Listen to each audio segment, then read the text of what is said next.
Barbara Rodriguez. Des Moines Register published 5:46 p.m. Eastern Daylight Saving Time, August 13, 2019. Democratic presidential candidate Pete Buttigieg says the U.S. Constitution should be amended to include campaign finance reform that overturns the Citizens United ruling that has allowed so-called dark money to infiltrate politics. Time for a constitutional amendment to clear this up once and for all. That money is not the same thing as speech, and that corporations do not have the same political souls as human beings like you and me, Buttigieg told a crowd Tuesday at the Des Moines Register Political Soapbox. In 2011, then-presidential candidate Mitt Romney, a Republican, spoke to another soapbox crowd, solidifying his place in the fair's political history books by telling some hecklers, "Corporations are people." The South Bend, Indiana, mayor said the Democratic-controlled U.S. House of Representatives passed an elections bill this year to curtail the power of special interests and large donors in politics. He criticized the Republican-led U.S. Senate for not taking up the bill for a vote. "Don't tell me that we cannot entertain a thoughtful constitutional remedy to secure our democracy so that it actually works for all of us," he said.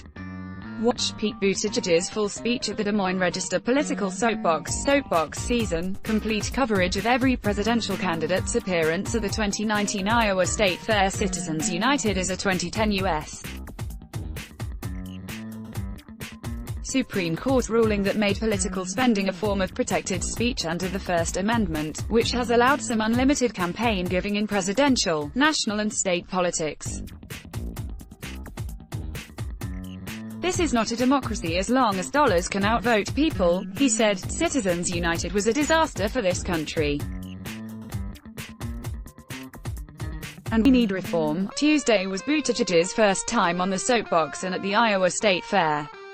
The 2020 hopeful, now a top-tier candidate, who raised the most money of any Democratic candidate in the second quarter, seemed to revel in the fair experience by casting a kernel for himself and visiting the Butter Cow.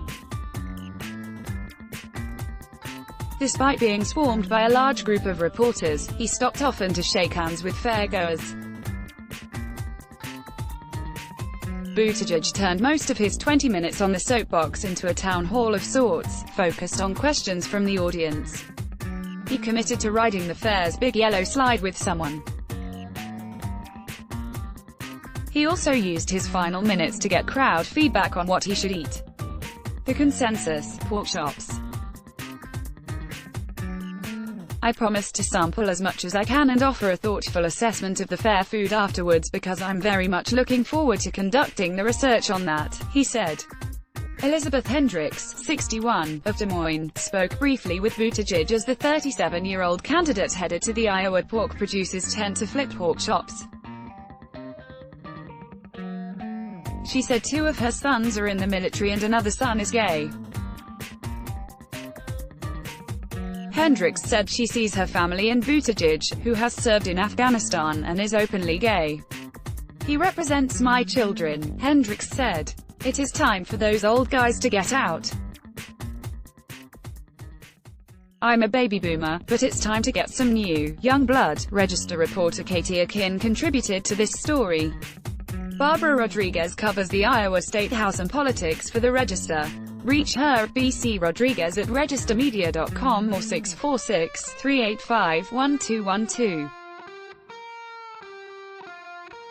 Support reporters who follow your government by becoming a subscriber.